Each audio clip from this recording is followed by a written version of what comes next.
My name is Alium, and I am the keeper of doors that open and close on human destiny.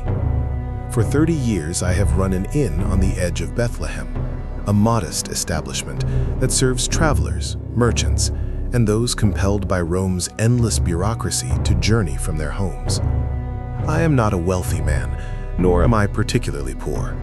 I occupy that vast middle ground where most of humanity dwells, working, surviving, counting coins, and hoping tomorrow brings more than today took away. The inn itself is unremarkable. 2 stories of limestone and timber that my father built with his own hands. 12 rooms upstairs for those who can afford privacy, a common area below where the less fortunate spread their mats for a few copper coins. There is a stable out back where animals rest, eat, and deposit the evidence of their existence. I employ my wife Sarah, my 2 sons, and a girl from the village who helps with cooking and cleaning. We are ordinary people leading ordinary lives in an ordinary place. I tell you this so you understand that I am not a man given to mysticism or religious ecstasy. I observe the laws of Moses, yes, attend synagogue when business permits, and teach my sons the stories of our people. But I am practical above all else, concerned with ledgers and repairs, with keeping rooms clean and guests satisfied. The supernatural holds little interest for me beyond the rituals required by tradition. My world is measured in coins earned and expenses paid, in the tangible reality of work and rest. Yet there was one night that shattered my comfortable certainty, one encounter that has haunted me through all the years since. I did not recognize it at the time. How could I? It came dressed in poverty and desperation, asking for what I could not give, or perhaps what I simply chose not to give. The line between inability and unwillingness grows blurry with age, and I have spent countless sleepless nights trying to determine which side of that line my decision truly fell. This is my confession, my testimony, my attempt to make sense of a moment that lasted mere minutes, but echoed through eternity. I turned away a young couple on the night Rome demanded a census, told them I had no room, and sent them into the cold darkness. I thought nothing of it then. It was not the first time I had refused service, nor would it be the last. But that couple carried something I could not see, something that would change the world while I counted my profits and swept my floors. I am Alium, keeper of an inn in Bethlehem, and this is the story of the night I closed a door on God. Before we start, I need your help. Subscribe to this channel so we can keep bringing these hidden truths to light. The notice arrived in autumn, carried by Roman soldiers whose presence in our small town always brought a mixture of resentment and fear. Caesar Augustus, master of the known world, had decreed a census. Every man must return to the town of his ancestors to be registered, counted, catalogued like livestock in an imperial ledger. The purpose was taxation, of course. Rome's appetite for gold was as insatiable as its appetite for conquest. We were to be numbered, assessed, and bled accordingly. I stood in the town square with other merchants and landowners, listening to the Roman official read the decree in his clipped Latin before a local scribe translated into Aramaic. The census would take place in 3 months, during winter when travel was most difficult. Typical Roman efficiency, I thought bitterly, showing no consideration for weather or harvest or human comfort. They ruled through inconvenience as much as through swords, making obedience painful enough that rebellion seemed even less appealing. The crowd dispersed with muttered complaints and dark looks, but I saw something else in their eyes: calculation. As an innkeeper, I understood immediately what this meant for my business.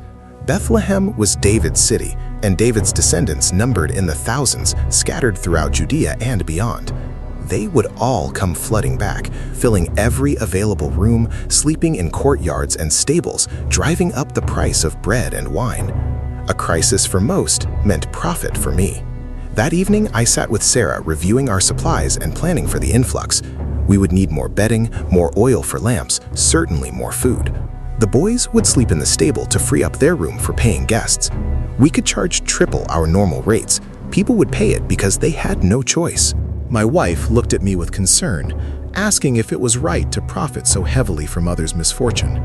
I told her it was business, not charity we ran, and besides, everyone would be doing the same. I spent the following weeks in a fever of preparation, purchasing supplies, repairing rooms, making the inn as presentable as possible for the coming windfall. I hired 2 additional workers to help manage the expected chaos. Each night I lay awake calculating potential income, imagining what I could do with the profits. Perhaps expand the stable, add more rooms, maybe even purchase the property adjacent to mine. The census was a curse from Rome's perspective, but from mine it looked remarkably like a blessing. I had no idea how wrong I was. They started arriving 2 weeks before the registration began, a trickle that quickly became a flood. Families appeared at my door with dusty feet and desperate faces, seeking shelter in David's city where their bloodlines originated. I welcomed them with the practiced warmth of a businessman, collecting coins and assigning rooms with efficient detachment. The inn filled rapidly, then overflowed into the common area, then extended into the courtyard where people erected makeshift shelters. The town transformed into barely controlled chaos. Every inn, every house with a spare room, every available space filled with bodies seeking rest. The streets clogged with travelers, the markets groaned under demand that exceeded all supply. Prices skyrocketed, as I had predicted. Bread that cost 1 denarius last month now commanded 3. Wine, oil, meat, all multiplied in price until only the relatively wealthy could afford comfort. The poor made do with whatever they could scrounge. I worked from before dawn until long after dark, barely sleeping, running on the manic energy of profit and necessity. Sarah and the boys moved through the inn like ghosts, serving meals, cleaning rooms, settling disputes between guests crammed together in spaces too small for their numbers. The hired help proved useless under pressure, and I spent half my time correcting their mistakes. My carefully organized system collapsed under the sheer volume of human need pressing against my doors. By the 5th day, I stopped pretending to care about individual guests and treated them as a collective problem to be managed. Names blurred together, faces became indistinguishable. They were sources of income or sources of complaint, nothing more. When people asked for special consideration, a sick child needing a quiet room, an elderly grandfather struggling with the stairs, I had no patience for their appeals. I had rooms and they had coins. Emotion was irrelevant to the transaction. The census itself began with typical Roman brutality, disguised as bureaucracy. Long lines formed outside the registration office while soldiers watched with hands on swords, ready to quell any disturbance. Men stood for hours in winter cold, waiting to be processed, numbered, dismissed. I watched from my doorway between managing guests, feeling a mixture of contempt for Rome's methods and satisfaction at my own prosperity. The empire might own our bodies, but at least I was profiting from their tyranny. It seemed almost fair, in a twisted way. The knock came late on a night when exhaustion had reduced me to pure function. I had just settled a fight between 2 families claiming the same sleeping space and was calculating whether I could fit 3 more people in the stable without causing a riot. Sarah had already gone to bed, her face haggard from weeks of relentless work. My sons were asleep standing up, or so it seemed. The last thing I wanted was another guest, another problem, another voice added to the chorus of demands. I opened the door to find a young man, perhaps 25, with a carpenter's hands and worried eyes. Behind him stood a girl, and she was a girl. Couldn't have been more than 15 or 16, heavily pregnant, swaying with exhaustion. They were poor. That much was immediately obvious. Their clothes were clean but worn. Their donkey was thin, and they carried themselves with the cautious humility of people accustomed to rejection. The young man asked if I had any rooms available, his voice hoarse from travel. I looked past them at the courtyard already packed with sleeping bodies, heard the sounds of guests crammed into every available space inside, and felt nothing but irritation. Another couple wanting something I didn't have to give, adding their desperation to the ocean of need that had been crashing against my doors for weeks. I told them curtly that the inn was full, had been full for days, and there was no space anywhere. The young man, Joseph, I think he said his name was, pressed on, explaining his wife was very far along in her pregnancy, could give birth any day. Surely there must be somewhere. The girl, Mary, looked at me with eyes that held something I couldn't quite identify. Not anger at my refusal, not even judgment really, but a kind of sad understanding, as if she had expected this response and accepted it as inevitable. Her hand rested on her swollen belly, and I saw her wince as the child within her shifted. For a moment, just a moment, I felt something stir in my chest, some whisper of compassion or concern. But I was so tired, so overwhelmed, so utterly depleted by weeks of dealing with endless human need. I told them about the stable, pointing around back where my animals sheltered. It wasn't much, I said, but at least it was dry and out of the wind. They could rest there for the night if they wanted. Joseph's face showed gratitude mixed with resignation, as if a stable was better than he had hoped for, but worse than his wife deserved. He thanked me, and I waved away his words, already closing the door before they had fully turned away. I had more important matters to attend to, paying guests to serve, profits to count. I shut the door and returned to my ledgers, dismissing them from my mind before their footsteps had faded from hearing. Sleep came hard that night, as it had every night since the census began. I lay in bed listening to the sounds of too many people in too small a space. Snoring, coughing, whispered arguments, crying children. The inn groaned under the weight of human occupation, and I groaned with it, my body aching from constant motion, my mind spinning through calculations and complaints. I had just begun to drift off when the commotion started. It began with the shepherds, those rough men from the hills who tended flocks in the fields outside town. They came running through Bethlehem in the middle of the night, shouting about angels and glory and a Savior born this very evening. I heard them from my window, their voices carrying through the cold air with manic intensity. Drunks, I thought, or madmen. Shepherds were not known for their sobriety or stability. I pulled the blanket over my head and tried to ignore them, but others did not ignore them. I heard my guests stirring, moving to windows and doors to see what the noise was about. The shepherds were heading toward the back of the town, toward the area where the stables clustered. Toward my stable, I realized with growing irritation. Of course they were. This night couldn't end without one more inconvenience, one more disturbance to rob me of sleep.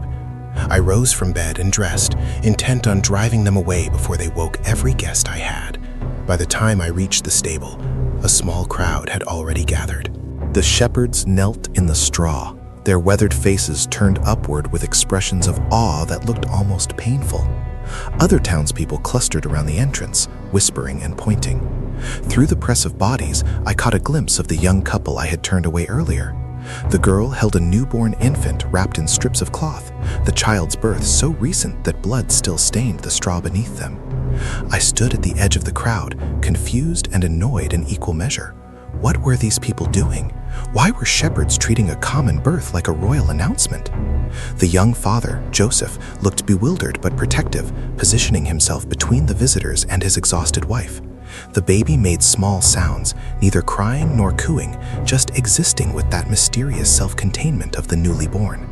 The shepherds babbled about angels in the fields, about heavenly hosts singing, about this child being the long-awaited Messiah. I felt embarrassment for them, for their obvious delusion, and irritation at myself for having to witness it. I turned away and went back to bed, dismissing the whole episode as the kind of religious hysteria that sometimes seized simple people. By morning, I had already forgotten the child's face. Dawn brought no relief from the chaos, only new variations of the same exhausting demands. I rose before the sun, my body protesting every movement, and descended to find guests already awake and complaining about the cold, the crowding, the quality of last night's meal. I moved through the morning rituals mechanically, starting fires, setting out bread, collecting payment from those departing. The stable incident from the night before seemed like a fever dream, already fading into the general blur of crisis management. Sarah mentioned the couple and their newborn as we prepared the morning meal. She had brought them food at first light, concerned for the young mother who had given birth in such wretched conditions. My wife possessed a softness I had long since abandoned, a capacity for compassion that survival had not yet beaten out of her. She spoke of how peaceful the baby seemed, how the mother's face glowed despite her obvious exhaustion. I grunted acknowledgement while counting the coins from the previous day's receipts, my attention fixed on more practical matters. The shepherds had apparently spread their story throughout Bethlehem during the night, waking half the town with their proclamations of angelic visitations and prophetic fulfillment. People whispered about it in the markets, debated its meaning in the synagogue, dismissed it as superstitious nonsense in the presence of Roman soldiers. I listened to the gossip with detached amusement, the way one observes children playing at games that hold no consequence for adults. Angels in fields, heavenly choirs, a savior born in a stable. The whole thing reeked of desperate people inventing comfort in a world that offered none. By midday, more visitors arrived at the stable, drawn by curiosity or faith or simple boredom. I watched them come and go, saw them leaving with expressions of wonder or confusion, heard them arguing about what they had witnessed. Some claimed they felt something sacred in that crude shelter, spoke of peace descending upon them like a physical presence. Others saw only a poor family with a newborn, nothing more remarkable than the dozens of births that occurred daily throughout Judea. I belonged firmly to the latter camp, my years of practical experience immunizing me against mystical interpretation. The couple left my stable on the third day. The young mother barely recovered from childbirth, but apparently anxious to find better accommodations. Joseph paid me a few coins for the use of the space, more than I had expected given their obvious poverty. I took the money without comment, watched them gather their meager belongings, and felt nothing but relief that the disturbance was ending. The gossip would fade, the religious excitement would dissipate, and my inn would return to its normal function of providing shelter in exchange for payment. Life would go on, as it always did, indifferent to the fantasies of shepherds and the hopes of desperate people seeking meaning in an empire built on iron and blood. 8 days after the birth, something else happened that should have caught my attention, but somehow didn't, not in any meaningful way. 3 foreigners arrived in Bethlehem, wealthy men from the East, judging by their elaborate robes and the quality of their animals. They were scholars or astrologers, speaking Greek and broken Aramaic, asking questions about a child born recently under unusual circumstances. The entire town buzzed with speculation about what such important men wanted in our insignificant village. I encountered them in the market, where they were making inquiries with a mixture of urgency and reverence that seemed excessive even for religious pilgrims. One of them, an elderly man with Persian features, asked me directly if I knew of any births in the past week that involved celestial signs or prophetic announcements. I thought immediately of the shepherds and their angel story, of the couple in my stable, but some instinct made me hesitate before answering. These men had the look of people who might pay well for information. Before I could decide whether to mention the stable birth, one of the shepherds, always eager to tell his story, volunteered the information loudly enough for everyone nearby to hear. He described the night, the angels, the child in the manger, all with breathless enthusiasm that made the foreigners' eyes light up with recognition. They pressed him for details. Where exactly was this child now? Were the parents still in town? Could he take them to the family? The shepherd agreed eagerly, clearly enjoying his role as guide to these distinguished visitors. I followed at a distance, curiosity overcoming my usual disinterest in others' affairs. The foreigners had purchased expensive gifts: gold, frankincense, myrrh, items worth more than most Bethlehem families earned in a year. They carried these treasures through our dusty streets as if transporting holy relics, their bearing suggesting they believed they were approaching something of immense significance. What would make wealthy scholars travel hundreds of miles to kneel before a poor Jewish infant? The question nagged at me, though I couldn't have said why it mattered. The family had found lodging in a modest house at the edge of town, taken in by relatives or kind strangers who saw their desperate situation and offered what I had refused. The foreigners entered with a deference usually reserved for royalty, and through the open door I glimpsed them kneeling, presenting their gifts, their aged faces wet with tears. The scene struck me as absurd and moving in equal measure. These educated, powerful men prostrating themselves before a child barely more than a week old. I stood watching for perhaps 10 minutes, then shook my head at the strangeness of it all and returned to my inn. People believed what they wanted to believe, saw what they needed to see. It had nothing to do with me or my practical concerns. I had a business to run, and religious ecstasies didn't pay the bills. The census finally concluded after 3 grinding weeks that felt like 3 months. The Roman officials completed their registration, collected their data, and departed with typical imperial efficiency, leaving behind a town exhausted from overcrowding and exploitation. Gradually, the flood of visitors reversed itself, families packing their belongings and beginning the long journeys back to wherever they actually lived. My inn emptied slowly, room by room, until finally I could breathe again without inhaling someone else's expelled air. I counted my profits with satisfaction that bordered on euphoria. The census had indeed been lucrative beyond my projections. I had enough now to make the expansion I had dreamed of, to purchase additional property, to establish my inn as the premier lodging in Bethlehem.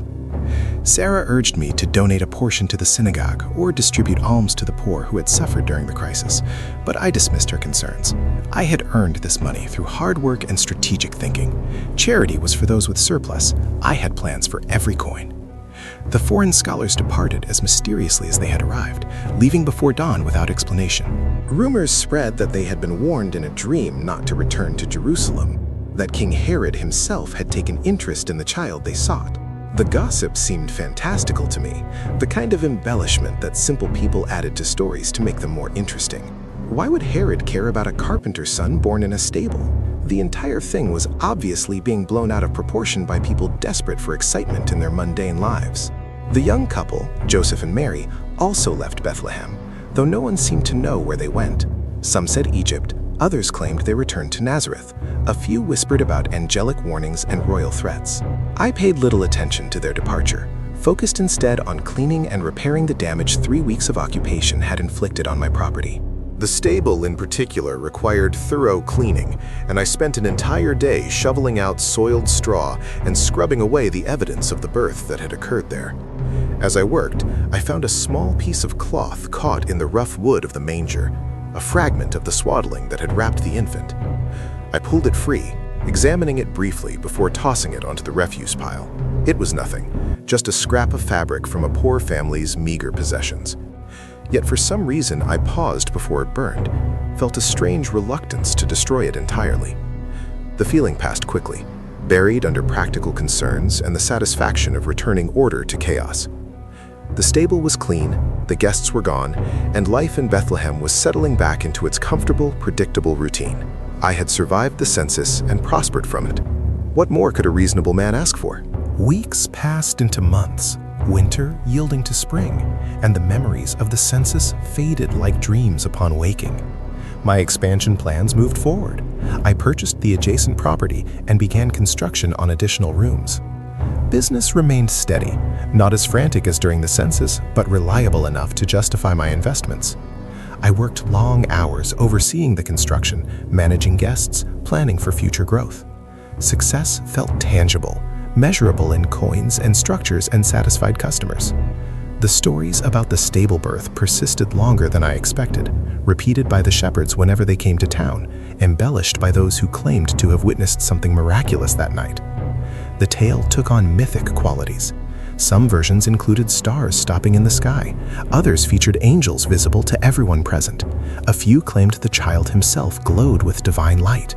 I listened to these elaborations with the bemused tolerance of someone who knew the mundane truth beneath the legend. I had been there, had seen nothing but a normal birth in unfortunate circumstances. Sarah mentioned the family occasionally, wondering aloud what had become of them, whether the child had survived his difficult start in life. Infant mortality was common enough, especially among the poor, and a baby born in a stable faced worse odds than most. She had formed some attachment to them during those brief days, her maternal instincts engaged by the young mother's vulnerability. I found her concern puzzling. We saw hundreds of travelers each year. Why fixate on one family among so many? But women's emotions often baffled me, so I said nothing. The political situation grew tense as spring progressed. Herod's paranoia reached new heights, rumors spreading of a brutal crackdown on perceived threats to his throne. Some whispered about soldiers dispatched to Bethlehem on a dark mission, though details remained vague and contradictory. I paid little attention to palace intrigue, focused on my own affairs. Kings and their neuroses had nothing to do with innkeepers and their ledgers. As long as Rome kept the roads safe for travel and the money flowing, I cared little for the broader currents of power and politics. Yet sometimes in the quiet moments before sleep, I found my thoughts drifting back to that night. I would remember the knock on my door, the exhausted young couple, the girl's hand resting on her swollen belly. I would recall my irritation, my curt dismissal, my relief when they accepted the stable without argument, and I would feel nothing. No regret, no guilt, no sense that I had made any decision of consequence. I had done what any practical person would do in my situation. The inn was full. I had offered what I could. What more could reasonably be expected? The question didn't trouble me because I already knew the answer. Nothing more. I had been perfectly justified in my actions, and if I occasionally thought about that night, it was merely idle curiosity about where the story would lead, not any genuine concern about the people involved. The news arrived like a plague, spreading through Bethlehem with the speed and devastation of disease. Soldiers had come in the night, Herod's men, moving through the town with cold efficiency and drawn swords. They had gone door to door, demanding entry, searching for male children under 2 years of age. When they found them, they killed them, not quickly, not mercifully, but with the brutal thoroughness of men following orders without question or conscience. I heard the screams before I understood their meaning. They started at dawn, piercing the morning calm like knives through flesh. Women's voices raised in anguish that transcended language, that communicated loss at a primal level no words could adequately convey. I rushed into the street to find neighbors stumbling from their homes, faces white with shock, trying to comprehend what had happened while it was still happening. Soldiers moved through the chaos with expressions of grim determination, wiping blood from their blades. The scale of it defied belief. 17 children dead, maybe more. The count kept changing as people discovered bodies and survivors emerged from hiding places. 17 futures erased, 17 lines of David's descent cut short, 17 families shattered beyond any hope of repair.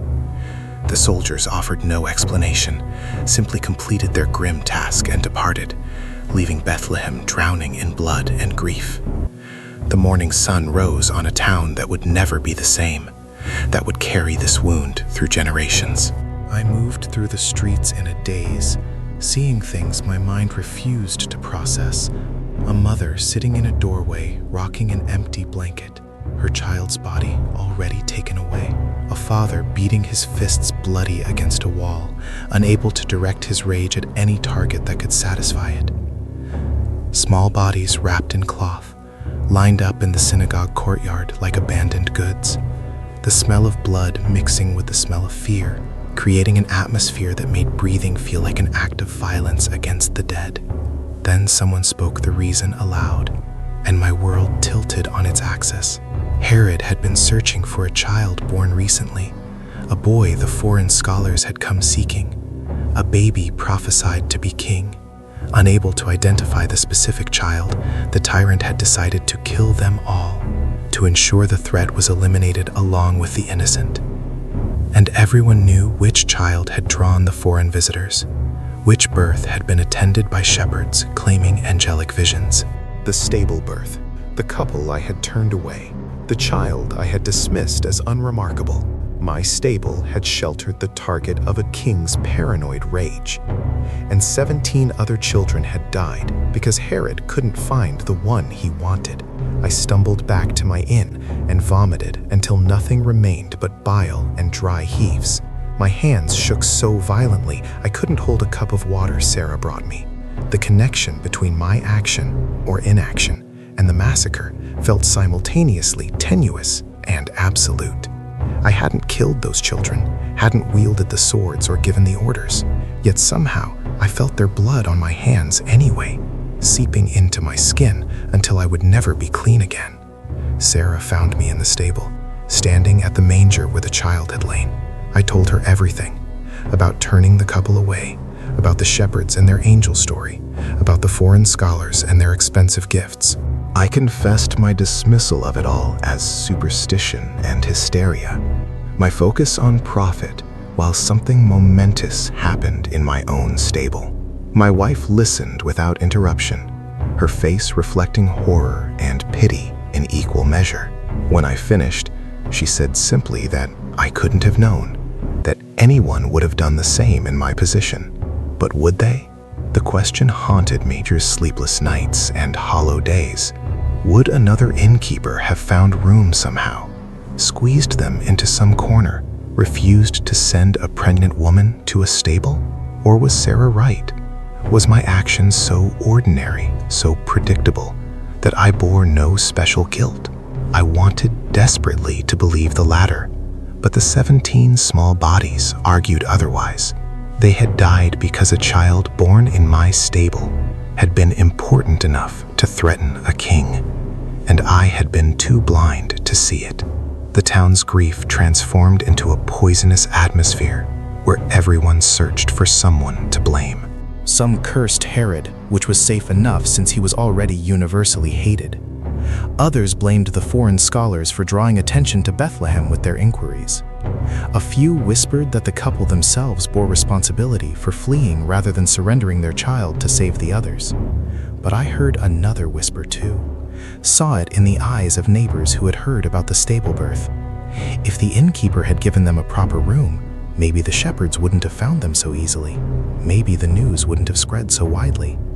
I tried to return to work, to lose myself in the familiar routines of running the inn.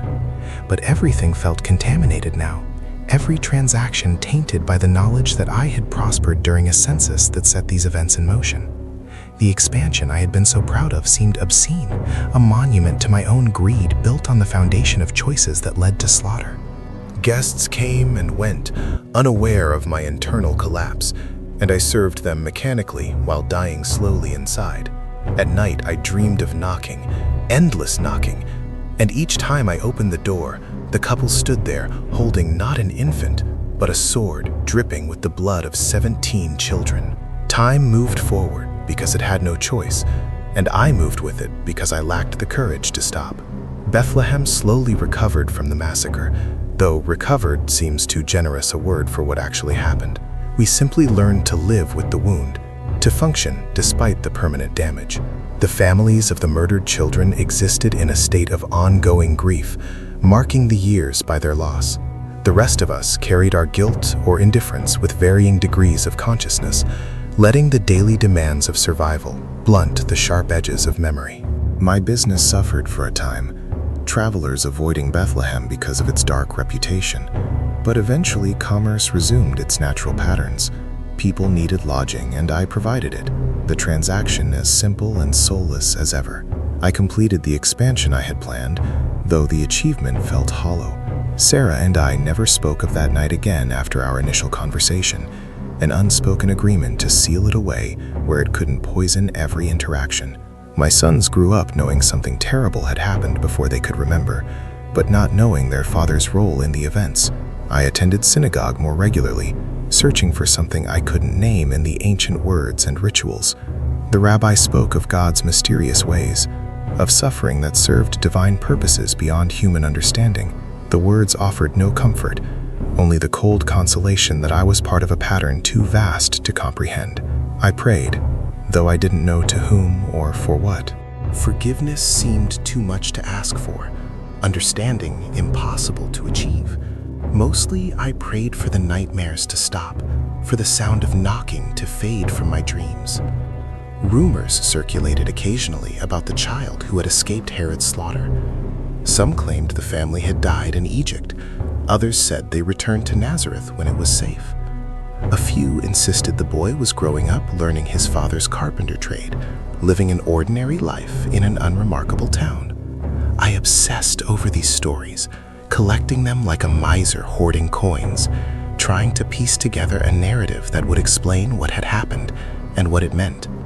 But the stories contradicted each other, and solid information remained elusive. Years accumulated, and the weight I carried didn't lighten so much as become familiar. I learned to function beneath it, to present a normal face to the world, while something inside me remained frozen in that moment of closing the door. I was successful by any external measure. The inn prospered, my family was provided for, I was respected in the community, but I knew the truth that others couldn't see. I was a ghost haunting my own life, going through motions that no longer connected to any genuine feeling. The knock had never stopped echoing in my mind, and the door I closed that night remained closed, separating me from something I could no longer reach even if I wanted to. Nearly 3 decades passed, and I had become an old man without noticing the transition. My sons ran the inn now, my body too worn for the constant demands of the work. I spent my days in a chair near the common room fire, watching travelers come and go, listening to their conversations and news from distant places.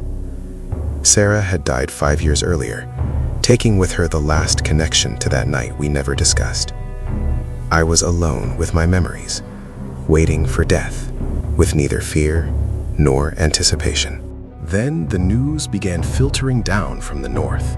Stories about a rabbi from Nazareth who was causing a disturbance throughout Galilee. He performed miracles, they said, healing the sick and casting out demons. He taught with authority that made the Pharisees nervous and attracted crowds that made Rome suspicious. His name was Jesus, son of a carpenter named Joseph, and he spoke of the kingdom of God as if it were arriving in the present rather than some distant future. Something in these reports made my old heart beat faster, though I couldn't have explained why. More travelers brought more stories, each more fantastic than the last. This Jesus had fed thousands with a few loaves and fish, had walked on water, had raised the dead. He challenged the religious establishment, ate with tax collectors and sinners, claimed authority to forgive sins. The authorities were watching him carefully, debating whether he was a prophet or a blasphemer, a deliverer or a threat.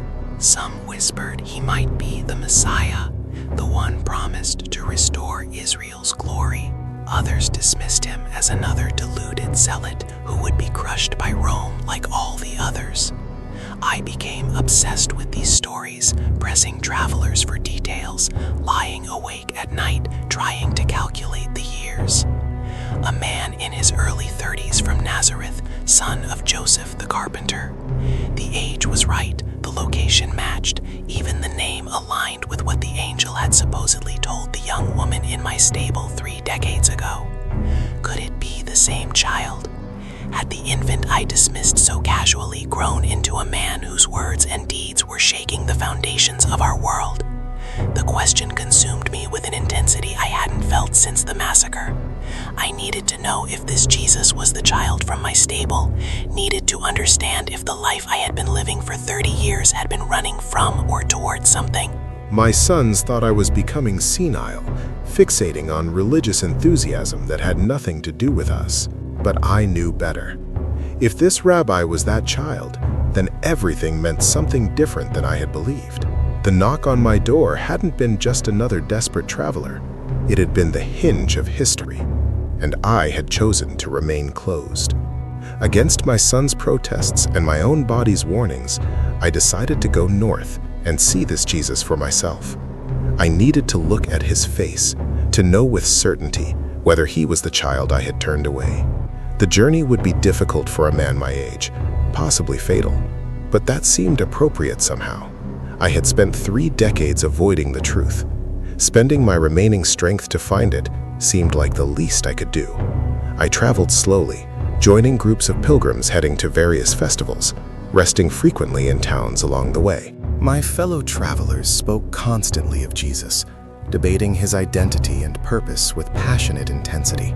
Some believed he would drive out the Romans and restore David's kingdom. Others thought he was preparing Israel for God's final judgment. A few suggested he was something else entirely, something that didn't fit comfortable categories. I listened to them all, saying nothing about my own interest in the man. The crowds around Jesus were massive, thousands pressing close to hear him teach or witness his miracles. I arrived at a hillside where he was speaking, and had to position myself at the far edge of the multitude. His voice carried remarkably well, projecting across the gathered masses with a clarity that seemed almost supernatural. He spoke of the kingdom of God, of love for enemies, of treasures in heaven rather than on earth. The words were beautiful and terrible, demanding everything while promising peace. I couldn't see his face clearly from my distant position, couldn't confirm my suspicions from appearance alone. But something in his voice, in the authority with which he spoke, resonated with a memory I had tried to bury. This was someone who had been marked from birth for a purpose beyond ordinary human scope. This was someone whose presence disturbed the comfortable order of things, whose existence demanded response rather than neutrality. Whether or not he was the specific child from my stable, he was certainly the kind of person that child was meant to become. After his teaching ended, I tried to press closer, to get near enough for a clear view or perhaps even a brief word. But the crowds were too thick, and my old body lacked the strength to force through. I watched him move away, surrounded by his disciples and followers, watched him disappear into the distance, while I stood exhausted and frustrated. I had come all this way and learned nothing definitive, proved nothing, resolved nothing. The journey had been wasted, or so I thought, as I began the long trip back to Bethlehem. I wouldn't understand until much later that the journey itself was the point, that the question mattered more than any answer I might have found. I returned to Bethlehem defeated and depleted, my sons scolding me for the foolish risk I had taken. But something had changed during the journey, some internal shift I couldn't quite articulate. For 3 decades, I had lived in a state of suspended animation, neither fully present nor completely absent, haunted by a choice I couldn't undo. The trip north had exhausted my body, but somehow awakened something in my spirit that had been sleeping since that night the couple knocked on my door. News continued to flow south as Jesus' ministry intensified and the conflict with authorities escalated. He was making enemies among the powerful, saying and doing things that couldn't be ignored or dismissed. The Pharisees plotted against him, the Sadducees feared him, and Rome watched with the cold attention of an empire that tolerated no challenges to its authority. I knew how this would end. I had lived long enough to see the pattern. Men who disturbed the established order did not die peacefully in their beds. The final news came during Passover season, brought by pilgrims returning from Jerusalem. Jesus had been arrested, tried before both Jewish and Roman authorities, and executed by crucifixion. The method was deliberate, Rome's standard punishment for rebels and troublemakers, designed to be public and humiliating and excruciatingly painful. He had died between 2 criminals, his followers scattered in fear, his movement apparently crushed before it could truly threaten anything. Another prophet dead, another hope extinguished, another story ending in blood and failure. I sat in my chair by the fire and felt something break inside me, some last barrier I had maintained between myself and the full weight of understanding. If this Jesus was the child from my stable, and in my heart I knew he was, then I had closed the door on the Savior our people had waited centuries to see. I had offered him a stable when he deserved a palace, had dismissed his birth as ordinary when it was the most significant event in human history. And now he was dead, executed by the same empire I had served and profited from, killed by the same systems of power and practicality I had prioritized over compassion. But then came more news, stranger and more impossible than anything that had preceded it. The body was missing from the tomb, the disciples claiming he had risen from death itself, people reporting encounters with him alive when he should have been rotting on a cross. The stories multiplied and spread, defying rational explanation, suggesting that death itself had been defeated in ways that transcended understanding. I didn't know what to believe, but I knew this. If the child I had turned away could overcome even death, then perhaps there was hope for a man who had spent 30 years dying slowly from guilt and regret. Perhaps closed doors could still be opened, even from the far side of the grave. I am writing this in my final days, my hand shaking with age and illness, knowing I have little time left. My sons will find this testimony after I'm gone, will finally understand what has haunted their father for his entire life. I write it not as excuse or justification, but as witness to a truth I learned too late. Every moment contains eternity. Every choice reverberates through time in ways we cannot predict or control. And the divine often arrives dressed in ordinary clothing, asking for what we think we cannot give. I turned away the Messiah. That sentence defines my existence more completely than any other fact about my life. Not my success as a businessman, not my years of marriage, not my role as father and provider. None of that matters compared to that single moment of closing a door. I have spent 3 decades trying to rationalize my choice, to convince myself that anyone would have done the same, that I couldn't have known, that my actions were perfectly reasonable given the circumstances. All of it is true, and none of it changes anything. The question that has tormented me is whether forgiveness is possible for a sin I didn't even know I was committing. Can I be forgiven for blindness? For prioritizing profit over people? For being so consumed with practical matters that I couldn't see the sacred standing at my threshold? The teachings of Jesus that I heard on that hillside suggested yes. He spoke of forgiveness that exceeded human understanding, of mercy that covered even the worst of sins. But accepting that forgiveness requires admitting that I need it, requires acknowledging that my entire life has been built on the foundation of that moment when I chose comfort over compassion. I have tried in my remaining years to live differently, to see each person who comes to my door as possibly carrying the divine within them. It's a poor compensation for the past, a futile attempt to undo what cannot be undone, but it's all I have to offer. This belated recognition that every knock might be God asking for shelter, that every stranger might be carrying a destiny that intersects with my own in ways I cannot comprehend until it's too late. To whoever reads this, learn from my failure.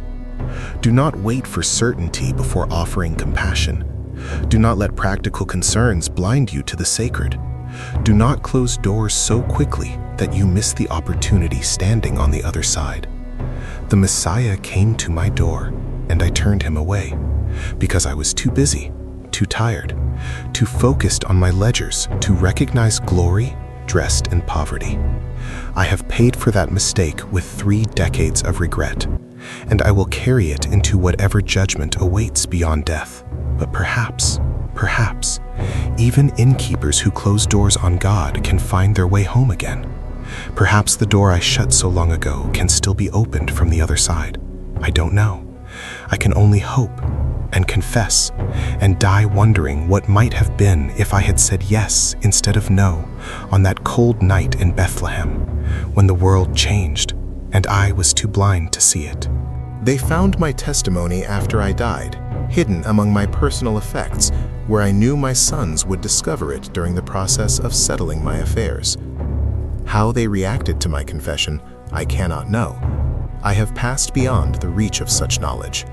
But I like to imagine it gave them pause, made them reconsider the cold efficiency with which they ran the inn I built, helped them see that every transaction involves more than the exchange of coins for services.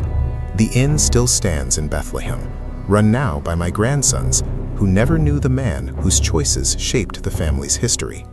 The stable where the child was born has become something of a pilgrimage site, though whether my descendants recognize its significance, I cannot say. People come seeking connection to that night, hoping to touch something sacred that remains accessible despite the passage of time.